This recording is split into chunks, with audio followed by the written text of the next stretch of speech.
Bienvenidos a Bonita Radio. Esto no es un cuento, esta es la verdad. En breves segundos, la periodista Carmen Enita Acevedo estará con ustedes. Bonita Radio está disponible en Facebook, Instagram, X, Spotify, YouTube, iVoox y iTunes.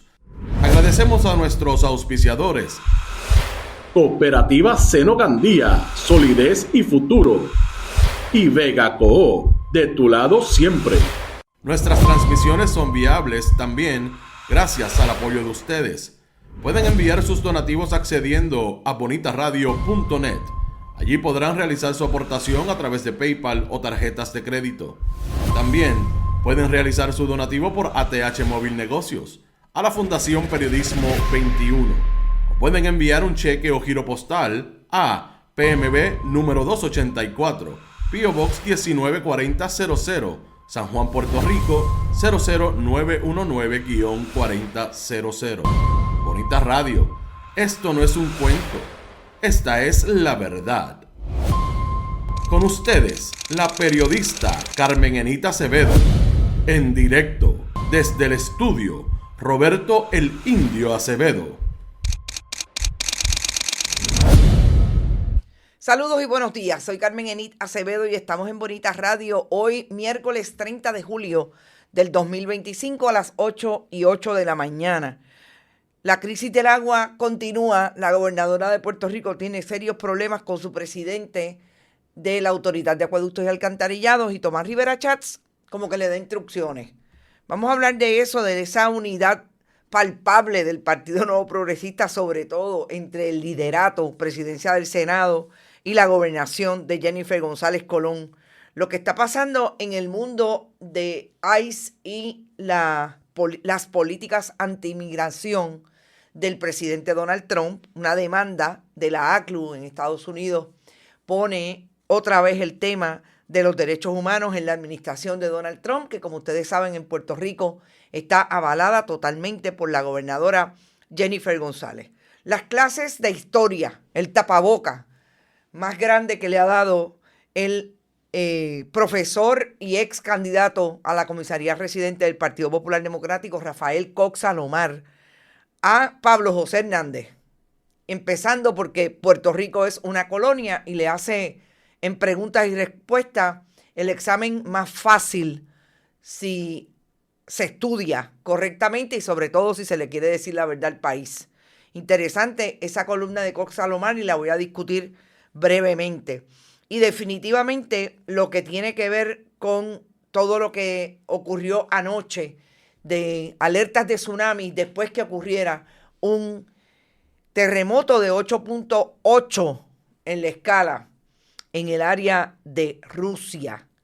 Quiero hablar puntualmente, voy a traer imágenes, porque me parece que es importante el nivel de educación que tengamos en términos de la información que proveemos cuando se habla de alertas y vigilancia. Y nosotros sobre todo que estamos en medio de la temporada de huracanes que entra en su pico en el mes de entre agosto y septiembre. Me parece que siempre es importante destacarlo y voy a hacer un comentario puntual de la muerte de la que fuera quizás la mejor comediante que tuvo Puerto Rico en la televisión, que se desarrolló entre los años 60, 70 básicamente y 90 en Puerto Rico, Rosita Velázquez. Porque hay una buena narración que hace la cantautora Zoraida Santiago sobre su experiencia con Rosita Velázquez en medio de haber participado en las protestas de la Marina de Guerra en Vieques, y quiero traerla y compartirla con ustedes. Así es que vamos a estar entre política partidista, específicamente lo que está pasando con relación al agua, y elementos que también trae la política partidista, porque en el caso de lo que voy a narrar de Zoraida Santiago, se habla propiamente de ese momento en que parecería que no había diferencias en ese tema entre políticos del Partido Independentista, del Partido Popular y los independentistas que no necesariamente acogían un partido político, pero participaron de esas protestas.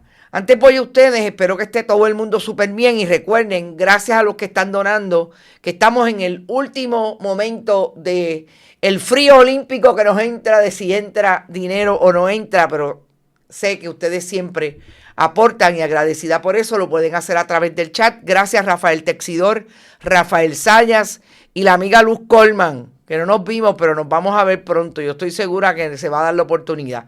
Florence Ramos llegó por ahí, Rosa González, Irving Maldonado, Víctor López, Carolyn Miranda, Tati, que dice buenos días. Saludos, Tati. Aixes Camilo, Sandrine Fanzón, Hendy Ramírez desde Michigan, Berenica, Alberto Ramos, Puerto Rico Fishing Manía, Arturo Figueroa Miranda, Rita Guzmán, Norberto Cancel, Víctor Cruz, Nicolasa Ortiz, Víctor Lozano, Tilbert, Meribé Martínez, siempre Mildred Lozada, Gloria Ramos, Carles Baratá, Rita Guzmán, Lilian Rivera, Rafael Texidor, Bodrogo, Luz Díaz desde Winter Garden, Florida, Nelson Guzmán, Héctor Concepción, Julia María Rodríguez Pombar, Jim Blaster, Jalo Laracuente, Vivian Rivera, Adalberto, Ariel Cartagena, Miguel Alcántara, Orville Velázquez, Lisette de León, Ana Rivera, Andrea Ríos, Olga Inés, Luis Daniel, Carmen Negrón, Ed Méndez, Carmen desde Toa Baja, ya te llegó la luz, Criselia de Vázquez desde San Germán, Doris Paganceda, Víctor Cruz, todo el mundo por ahí, Edith Irizarry Linares. Yo quiero hablar primero del asunto del tsunami. La verdad es que quiero decir, tsunami, terremoto. Ayer cuando salió la información del terremoto, yo les voy a poner una imagen que realmente me conmovió. A mí siempre este tipo de fenómeno climatológico me asusta un poco, pero sobre todo por estas imágenes que ahora nosotros podemos tener más claramente por lo que es la tecnología y los dispositivos. Este terremoto se dio precisamente en el área de Rusia, en el Pacífico, y duró 7 minutos, gente, y quizás eso es lo más fuerte para mí de toda esa experiencia que se tuvo allí. Sacudió la región de Kamchatka, en el este de Rusia, y obviamente podía generar una amenaza de tsunami en el Océano Pacífico. El epicentro fue ubicado a 133 kilómetros al sureste de Petropavlovsk y Kamchatsky, a la profundidad de 74 kilómetros, según el Servicio Geológico de Estados Unidos. Lo más importante para mí, después que ocurre esto y nos traen las imágenes, etcétera, es lo que se traduce y en lo que nosotros conocemos en Puerto Rico, porque estamos rodeados de costa, además de porque puede ser más inminente, es lo que se conoce como la distancia, el retraso del mar después que ocurre un evento de terremoto, la retirada y que crea y provoca un tsunami. Y yo creo que es importante destacar lo que se destaca hoy en algunos niveles de periodismo del mundo, y es lo que es una vigilancia y lo que es una alerta en el caso de un tsunami. La vigilancia es cuando esa vigilancia se emite cuando hay potencial de que el tsunami se haya generado, pero aún no está confirmado. Indica que la población debe estar atenta a nueva información, pero no es necesario evacuar inmediatamente. Es un llamado a la precaución, es decir, ponlo en la nevera. Vigilancia de tsunami, llamado a la precaución. La alerta de tsunami, en inglés, es Tsunami Warning. La vigilancia de tsunami es Tsunami Watch. La alerta de tsunami se activa cuando un tsunami ha sido confirmado por instrumentos como mareógrafos o boyas, o cuando es altamente probable que ocurra, y en este caso se debe evacuar inmediatamente la zona de riesgo, ya que las olas pueden llegar en minutos. Y para que ustedes tengan una idea, esto está ocurriendo en Hawái en este momento. Pues yo creo que lo más importante, y por eso siempre les digo, ponlo en la nevera, es que sepamos que cuando hay una alerta debemos evacuar el área que está en riesgo, y cuando hay una vigilancia no es necesario evacuar, pero usted tiene que estar súper pendiente a todo lo que tiene que ver la red científica de su país para tener información clara y precisa. Ya se están dejando ver, por lo menos en el área de Hawái, lo que ha provocado. También en el área específicamente de Japón hay imágenes sobre lo que deja ese tsunami, que hasta el momento no he leído nada sobre personas desaparecidas, pero estaba viendo unas imágenes de Japón que no me da la impresión, había demasiada gente cerca, no me da la impresión de que no haya provocado alguna pérdida de vidas, pero todavía no tengo información, así es que lo que quería era, sobre todo, dejar clarísimo las diferencias, y ustedes saben que en Puerto Rico hay unas áreas donde siempre hay avisos, más que avisos, todo lo que tiene que ver con la señalización del gobierno con relación a tsunami, y nosotros estamos expuestos. Es que es súper importante tenerlo en el mundo entero, porque nos escuchan en el mundo entero. También tengan claro lo que significa una cosa y otra. Si las cosas llegamos a Puerto Rico, para esta noticia, que yo creo que ya habíamos tenido información de que Rosita Velázquez no estaba bien de salud, fue una comediante, sobre todo de televisión, que ayer comentaba yo con una amiga que me parecía que era una de las comediantes más naturales que tuvo Puerto Rico. Yo creo que de mirarse a Rosita Velázquez se podía sacar una carcajada por su rostro, por la manera en que siempre tenía una exposición de lo que hizo por muchos años en Puerto Rico, en una comedia que dejó mucha experiencia en la televisión, etcétera. En Casa de Juan Mibuibi, yo creo que es una comedia que todo el mundo en la década de los 80 consumió en esa televisión que se desarrollaba súper activamente y que tenía una súper participación en el mundo cultural y en la sociedad puertorriqueña desde los años 60, pero en los años 80 fue un boom brutal, y de la comedia puertorriqueña sobre todo. Yo quiero traerles un comentario, anécdota, que hizo Zoraida Santiago en relación a la partida de Rosita Velázquez. Y esta imagen tiene mucho que ver con cómo convergen las personas independientemente de que hayan diferencias fundamentales en tantos asuntos, pero en este no hubo diferencia y coincidieron increíblemente en una celda de las improvisadas por la Marina de Guerra de Estados Unidos y el gobierno de Estados Unidos, cuando intervino con ciudadanos de Puerto Rico y del mundo que fueron en una protesta pacífica a entrar a las zonas que ocupaba la Marina después de 60 años en Vieques, porque se activó un dispositivo social en aquel momento y fueron a protestar allí aquellos que entendían que la Marina debía salir de Vieques. Habla de Rosita Velázquez y les voy a leer rápidamente. Tengo que escribir algo sobre Rosita Velázquez. La última vez que la vi fue en la perrera donde nos encerraron los militares luego de nuestra entrada al campo de tiro de Vieques. Era una jaula de alambre que, según nos informaron, se usaba para perros y sin techo a pura intemperie. Fue una noche que no olvidaré jamás. Éramos cerca de 40 personas, entre los que estaban, para mencionar algunos, el alcalde de Carolina, José Aponte, el congresista Luis Gutiérrez, Roby Draco Rosa, Pedro Muñiz, Rosalinda Soto, Dani Rivera, Eduardo Batia, Belda González, Yasmín Mejías y varias personas más que de momento no recuerdo, entre ellos varios viequenses. En un momento dado trajeron a Rosita, acompañada de una compañera cuyo nombre no recuerdo, que acababan de arrestar. De ahí en adelante configuramos un espectáculo.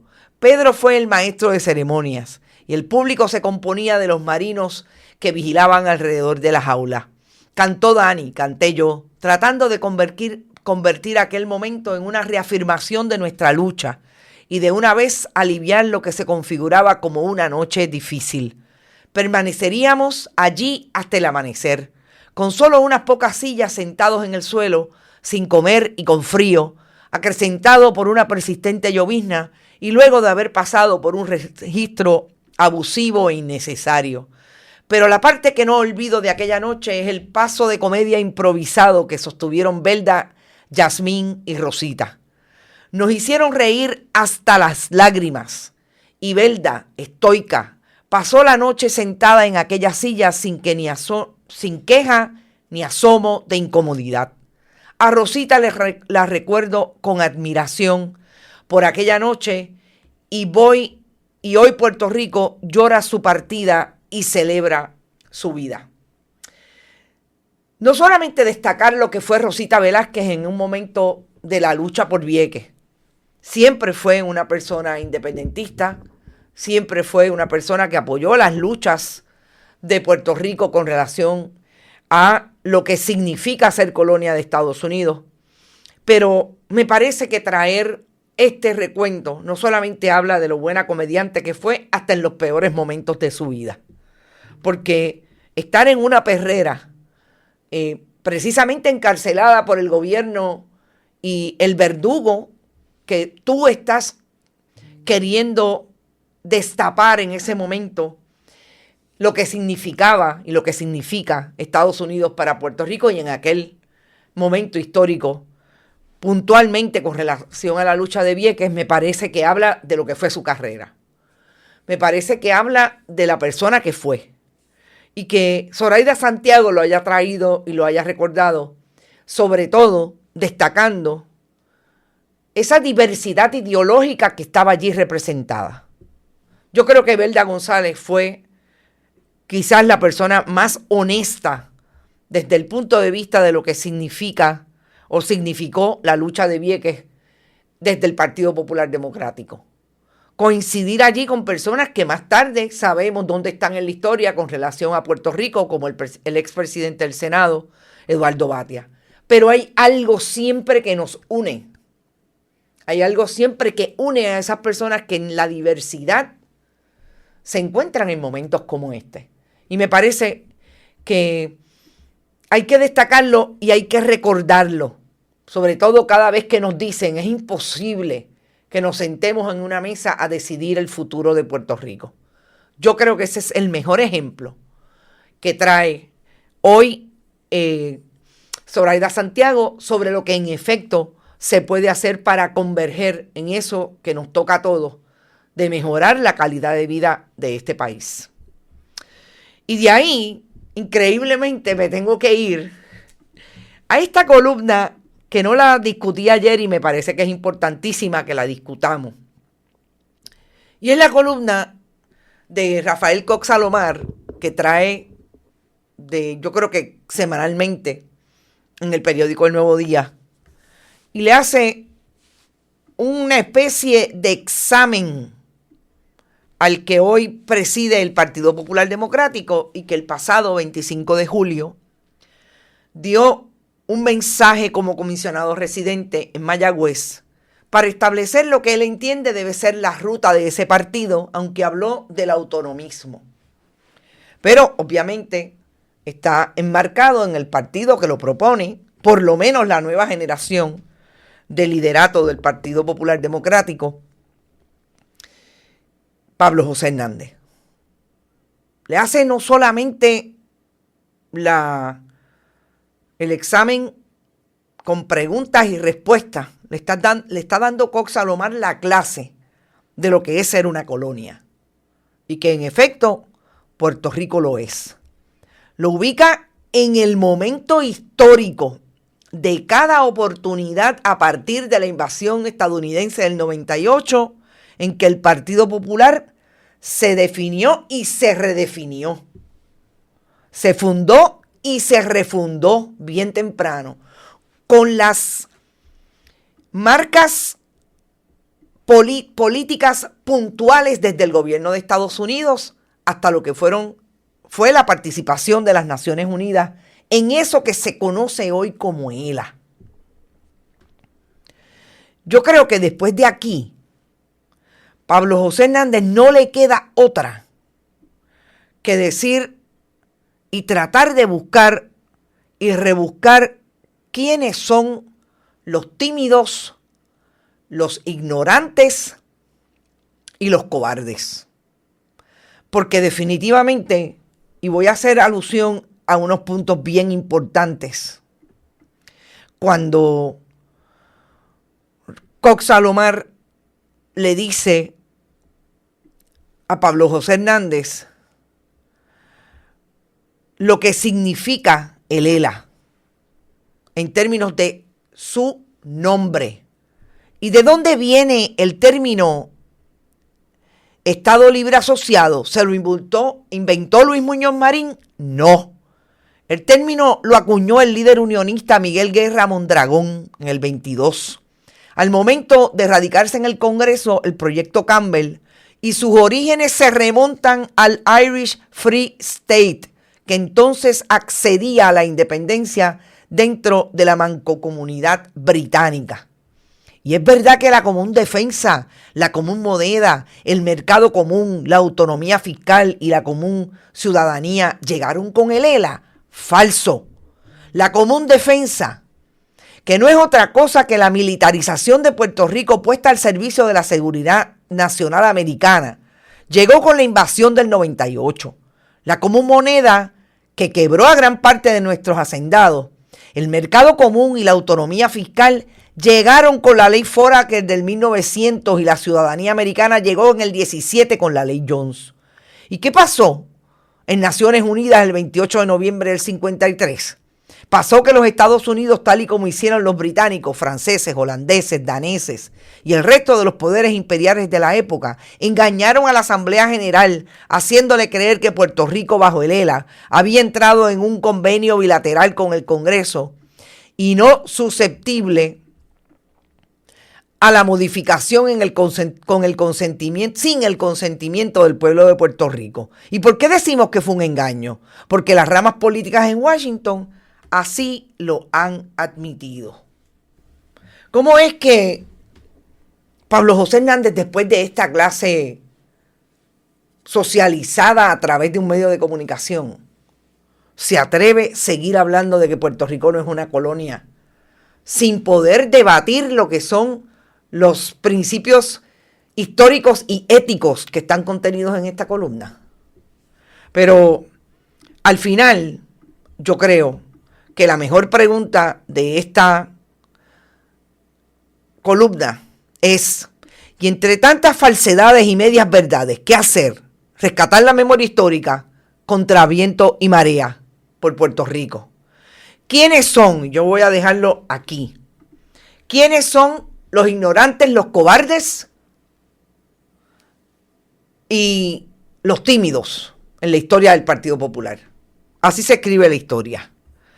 Y yo creo que hay una línea, además, que quisiera traer cuando Pablo José Hernández dijo ante ese grupo de personas mayores de 60 años que estaban allí reunidos en Mayagüez. Porque sí encontré las fotografías de quienes estaban. Sí, uno de esos líderes de la vieja guardia que fueron tímidos, cobardes e ignorantes, Alejandro García Padilla. Según la postura de la nueva generación del Partido Popular, representada en Pablo José Hernández. Sila María Calderón también estaba allí. Antonio Fajar Zamora, que me dicen que está por el techo con el mensaje, entre otros por las inconsistencias que tienen que ver con el famoso pacto del 75 de unión permanente con Estados Unidos, que Pablo José Hernández lo plantea como si ese pacto no estableciera precisamente que hay que ser soberano para poder sentarse en la mesa. Y ahí establecer el pacto. Pero yo creo que era importante cerrar, sobre todo en la Semana de la Prensa, en la semana en que se supone que estemos hablando que la información que se vierta en los medios de comunicación tenga la capacidad de educar al país sobre lo que está ocurriendo y cuáles son los políticos que dicen verdades y los políticos que utilizan la propaganda para seguir engañando al país. Aquí está. Dicho por un profesor universitario, un ex candidato, yo quiero llamarlo ex popular, no sé si todavía él es popular. Quizás es una buena entrevista que podamos hacer. Y me parece que es el mejor momento en esta semana para recordar cuál es el trabajo que nosotros también tenemos que hacer. Y es contextualizar y traerle al país a aquellos que tienen capacidad de poner el contexto histórico correcto cuando un político utiliza la propaganda para dar un mensaje. Ese fue Salomar en esta semana. Vamos al gobierno de Jennifer González Colón, que no es que esté libre de polvo y paja. Con esta crisis del agua, yo creo que la gobernadora volvió a entrar en ese camino a que se pueda identificar lo que es una distancia, si no puntual, bien clara que hay entre el liderato legislativo, sobre todo Tomás Rivera Chats, y el gobierno del Partido Nuevo Progresista en el Ejecutivo. Nosotros ayer hablábamos y ustedes repasaron lo que la gobernadora dijo en esa conferencia de prensa, después de estar por lo menos 15 días habiendo una crisis de agua que no solamente corresponde a la zona metropolitana. Y quiero hacer hincapié, porque siempre le digo a nuestros amigos de la montaña que nos siguen y son internautas de mucha lealtad de Bonita Radio en la montaña de Puerto Rico, que sabemos que llega a municipios con más crisis: Corozal, Naranjito y esa franja del Gigante Dormido. Cuando la gobernadora dio esta conferencia de prensa, la gobernadora habló en algún momento porque le preguntaron sobre las posibilidades de privatización. Y parecería que dijo que eso no estaba sobre la mesa. Incluso dijo que hizo referencias a Ondeo y a aquella privatizadora que quedó como quedó después que el Partido Nuevo Progresista inició el intento en el 95. Y Sila María Calderón canceló el contrato y sabemos los resultados de ese movimiento de privatización. En este momento, lo más crítico para el Partido Nuevo Progresista es la visibilidad que ha tenido el presidente ejecutivo, Luis González Delgado, quien se supone que hace una semana hizo un movimiento de cambio en la autoridad para colocar personas de su confianza, que, como sabemos, aparentemente lo más terrible de ese asunto ha sido la imposibilidad de la autoridad de tener personas con capacidad incluso de decirle al país lo que está ocurriendo. Y yo quiero entrar a lo que pasó en Yabucoa y que un internauta incluso nos envió información de cómo estaba recibiendo el agua por el grifo azul. ¿Y por qué quiero entrar a esto? Para ejemplificar precisamente lo que es la incapacidad de los servidores públicos que están dirigiendo la Autoridad de Acueductos y Alcantarillado. No sin antes decirles que no olvidemos que el problema de Puerto Rico y del gobierno del Partido Nuevo Progresista en este momento es que si no son PNP, no hay manera de colocarlos en posiciones de poder.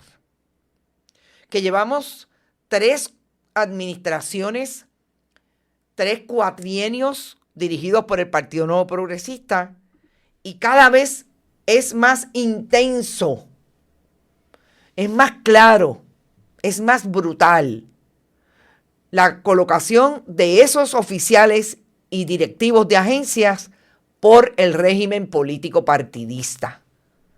Porque el Partido Nuevo Progresista no da tregua en eso. O son los míos, o bailamos todos, o rompemos la vitrola. Si eso es lo que está sobre la mesa, fíjense cómo en el 2017, hace 8 años, ocurrió una crisis similar en el país con relación al agua azul por el grifo, y una funcionaria en aquel momento, una funcionaria de la Autoridad de Acueductos y Alcantarillado, pudo esclarecer mediáticamente a preguntas de periodistas lo que ocurría cuando el agua salía azul. Y esta funcionaria, la voy a citar, la licenciada Irma López. Esto es registro mediático que está disponible en internet, gracias a que tenemos precisamente un cuerpo de noticias que se quedan, y ahí está la explicación de la licenciada Irma López. Esto ocurrió en una urbanización del Señorial en Río Piedra. ¿Qué dijo Irma López en aquel momento? Que el extraño color puede aparecer cuando ocurre un proceso de retroceso en las tuberías internas de una residencia. Cuando hay un periodo donde se interrumpe el servicio de agua, cuando comienzan a llenarse las líneas, puede haber un proceso de retroceso internamente en la tubería y trae agua del inodoro de ese color. Eso fue en el 2017. Si alguno de ustedes trabaja en la Autoridad de Energía de Acueductos y Alcantarillado, yo les pido que si saben si la licenciada Irma López del área de cumplimiento todavía trabaja en la agencia, o si no trabaja en la agencia, ¿quién hace este trabajo? Porque del 2017 al 2025 lo que ha ocurrido en Puerto Rico es la crisis más grande de gobiernos que tenemos 3 gobiernos del Partido Nuevo Progresista. Esa es una realidad. Un gobernador que renunció porque el país lo votó. Una crisis constitucional en aquel momento con una gobernadora sucesoral que el Partido Nuevo Progresista incluso tuvo que ir al tribunal porque fue Tomás Rivera Chats para que no sentaran a Pedro Pierluisi, quien quería de todas maneras ser gobernador. Que fue juramentado como secretario de Estado y no estaba confirmado, y hubo que ir al tribunal para que se determinara que era inconstitucional.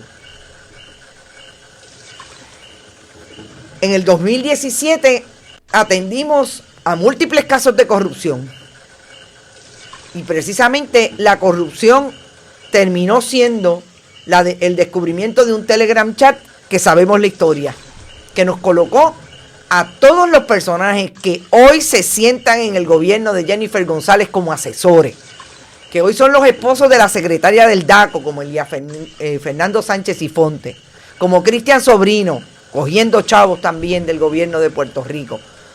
Todos los que hemos hablado y que estaban en ese chat todavía viven hoy. Anthony Maceira, que tiene un contrato de $33,000 con el Departamento de Recursos Naturales mensuales, y que a quien menos tiene ahora en el bufete, como lo reveláramos nosotros aquí el pasado viernes, y ahora él se fue a tratar de hacer un media tour para decir que tiene un super bufete, porque tiene a Edgardo Rivera, el ex juez del Tribunal Supremo, en ese bufete. Precisamente son los que todavía perviven, y son las 3 administraciones del Partido Nuevo Progresista. Y sabemos por cuánto ganó Jennifer González.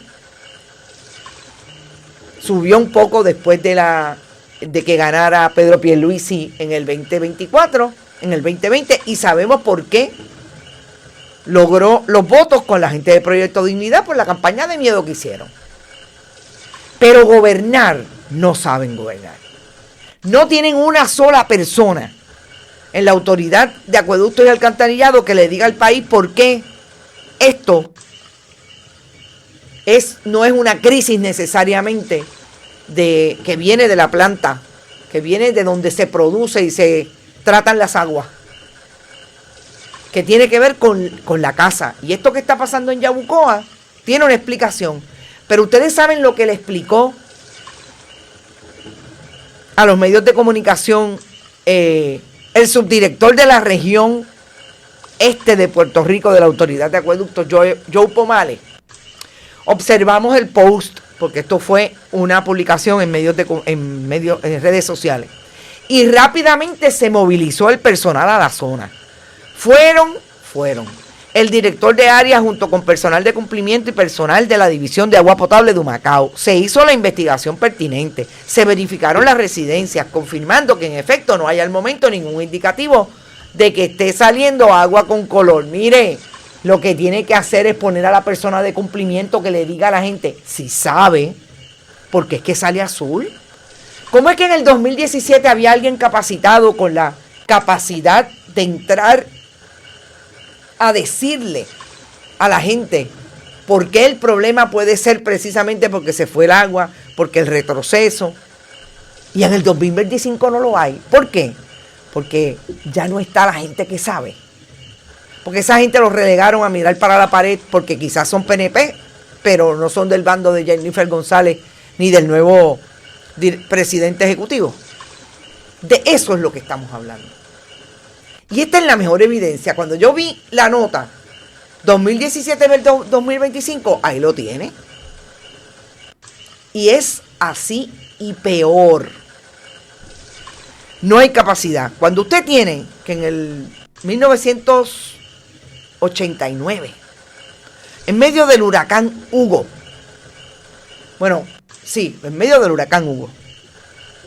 Rafael Hernández Colón en una conferencia de prensa le preguntó al ingeniero Ruiz Javier si tenía los datos que la prensa estaba solicitando sobre las condiciones de unas plantas en medio del huracán. Y Ruiz Javier dijo, en 2 semanas se la doy. No, mañana. Eso le dijo el gobernador en plena conferencia de prensa. Pero aquí no. ¿Qué hizo la gobernadora? ¿A dónde mandó a su comisionado de barrio del Partido Nuevo Progresista? A atender a Miguel Romero, el virtual candidato del Partido Nuevo Progresista para las elecciones del 28. Atenderlo, ¿por qué? Porque este es el que está diciendo que hay una crisis y no hay comunicación. Y Miguel Romero, ni corto ni perezoso, hizo una publicación en sus redes sociales diciendo que estaba hablando con el funcionario y nada más. Y mientras, en la marcha de ayer, esto fue lo que pasó. Por ejemplo, José Hernández Trabal salió con su pancarta y dijo 55% de aumento de luz es un crimen. Pero la gobernadora de Puerto Rico todavía está pensando que el jueves se va a reunir con la gente de la Autoridad de Acueducto para ver si sabe qué es lo que está pasando realmente. 3 semanas en una crisis de agua. Y finalmente, ¿qué fue lo que hizo Tomás Rivera Schatz esta mañana? Lo que siempre hace, realmente esto no es nuevo. Tomás Rivera Schatz siempre utiliza esas publicaciones para decir lo que piensa y como único se sienta más allá de las conferencias de prensa que está haciendo en la legislatura cuando sale de una sesión, etcétera, a las que no invita a nadie, solamente a los que están allí. Tomás Rivera Schatz le dice esta mañana a la gobernadora, la situación en la autoridad se debe esencialmente a 2 problemas. La nueva gerencia que está haciendo quedar mal a la gobernadora y las recientes averías en el sistema. Resolver la primera es tan urgente como la segunda. Instrucciones a la gobernadora. ¿Hay paz entre la gobernadora y Tomás Rivera Schatz? Yo creo que no hay ninguna paz. Y yo creo que está clarísimo que Tomás Rivera Schatz para lo que sale es para seguirle echando leña a ese fuego. El problema es que para las gradas funciona desde el punto de vista de que Tomás Rivera Chatz quiere hacerse pertinente a lo que tampoco resuelve nada. Y a mí me encantaría escucharlo decir que eso no le toca a él, como lo ha dicho en otras ocasiones, que ha dicho que eso es problema de la gobernadora, que eso no es problema de él.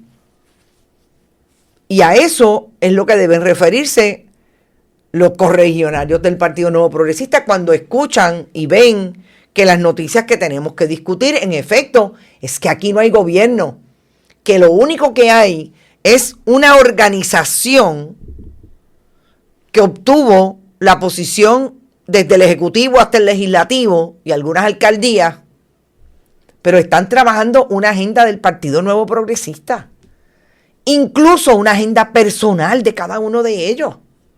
Y finalmente, no hay agua, nadie contesta por qué no hay agua, porque no saben, porque las agencias están al garete, porque hay una debacle a nivel institucional, pero ellos siguen sacándose fotitos y diciendo que son el mejor gobierno que pasa por Puerto Rico cuando ellos ganan. Ni hablar de la demonización del otro y de la demonización de los discursos de aquellos que hacen denuncia y establecen, mire, esto es lo que no pasa en el país y hay un gobierno, se supone que electo, que juramentó y a 7 meses de ese gobierno, nada se ve. Me parece que por ahí empiezan los tiros a darse otra vez en esa pelea entre Tomás Rivera Chatz y Jennifer González Colón, que a veces creo que son ellos mismos, creo que lo he dicho antes, que son ellos mismos los que van a tratar de hacer que Jennifer González no sea viable dentro de poco, no solamente para el 28, para el momento en que estamos. Hay un último tema, primero voy a ustedes a ver cuáles son sus comentarios, que tiene que ver con el asunto de ICE. Me parece importante traerlo. Agua Azul, a propósito, si como dijo la licenciada Irma en el 2017, que es un proceso de retroceso de agua y trae agua de inodoro de ese color. Qué cosa más figurativa y simbólica. Yo pensé exactamente lo mismo que tú, Dori, cuando ella habló del reciclaje o el retroceso con el agua del inodoro. Azul. ¡Wow! Ellos querían que todo se pintara de azul. No puedo decir el término como lo dicen los catalanes, pero de ahí viene. De ahí viene. Ese video de Rafael Hernández Colón ayer lo subieron varias personas. Sí, es un video viejo, yo lo tengo y es, no lo veo, yo lo tengo más que lo tengo. Yo estaba en esa conferencia de prensa y quería que la puerta, que la tierra se abriera, porque realmente fue para mí vergonzoso. Ruiz Javier no duró dos días después de eso. Rita Guzmán, lo que hay es un grupo que se adueñó de un partido. Empresa criminal continua, dice Edgar. Adalberto, Puerto Rico al garete y no es una banda de rock. Exactamente. Dice Bodrogo, yo creo que las luminarias azules se producen porque Luma las jode con su próximo servicio. Frente a mi casa, la luminaria era blanca antes y desde que está Luma se puso azul. Imagínate. Pero barrieron, dice Johanna Álvarez. Así es. Bueno, el último tema, gente, le tengo que dar este asunto de ICE, porque en el fin de semana hubo una intervención de ICE otra vez, que nada más y nada menos dejó a 15 personas detenidas, en su mayoría de la República Dominicana, en diferentes áreas de San Juan. Y una de esas áreas fue un restaurante que no solamente está en San Juan, también está en Guaynabo, el Viejo Almacén. Increíblemente, la intervención llevó a esos lugares sobre 100, gente, no es chiste, sobre 100 efectivos de ICE. Cuando yo vi la nota, me pareció increíble y después escuché y vi cómo habían diferentes entrevistas de uno de los dueños del restaurante, específicamente del Viejo Almacén, estableciendo cómo desde esas intervenciones había perdido no solamente a esos trabajadores con estatus migratorio no definido, sino la manera en que ICE entró a arrestar a estas personas. Esta mañana, o realmente ayer, la oficina en Puerto Rico de la American Civil Liberties Union anunció que hubo una demanda, que hay una demanda en Estados Unidos radicada por la ACLU sobre precisamente defender el derecho que tienen los inmigrantes para buscar anular la política pública promulgada por ICE bajo la administración de Donald Trump. La nueva política emitida el 8 de julio mantiene a decenas de inmigrantes encarcelados indefinidamente sin derecho a fianza. Y eso, bajo ese crisol, es que están precisamente argumentando desde la ACLU esta legalidad, porque lo hemos discutido en el caso más reciente de la mujer de Cabo Rojo, cómo el propio sistema mantiene a estas personas detenidas y por cambiarlas de un lugar a otro no entran en el sistema, el registro electrónico del Tribunal de Inmigración, del tribunal de esa jurisdicción, y por eso están indefinidamente encarcelados sin poder un abogado o abogada hacer su trabajo de pedir una fianza para estas personas. Si eso no es la dictadura de Bukele, que va y busca a la gente en la calle y la mete en una prisión, ¿a qué se parece esto en el siglo XXI ocurriendo en Estados Unidos? Y llamo la atención de la ACLU porque es la única organización que estoy viendo que hace un esfuerzo en unión a otras, porque a esta demanda se unieron otras organizaciones que están haciendo un esfuerzo en Estados Unidos por detener lo que son las políticas de Trump contra los inmigrantes. Pero ustedes saben lo que pasa en Puerto Rico. Nada. Que la gobernadora cínicamente saca un anuncio para felicitar a los padres dominicanos el Día de los Padres el pasado domingo. Esfuerzos por ir a los tribunales a detener lo que está haciendo ICE. Ninguno. Porque la gobernadora Tomás Rivera Schatz, Carlos Johnny Méndez se plegaron a las políticas de Donald Trump. Eso es un mensaje claro para los dominicanos.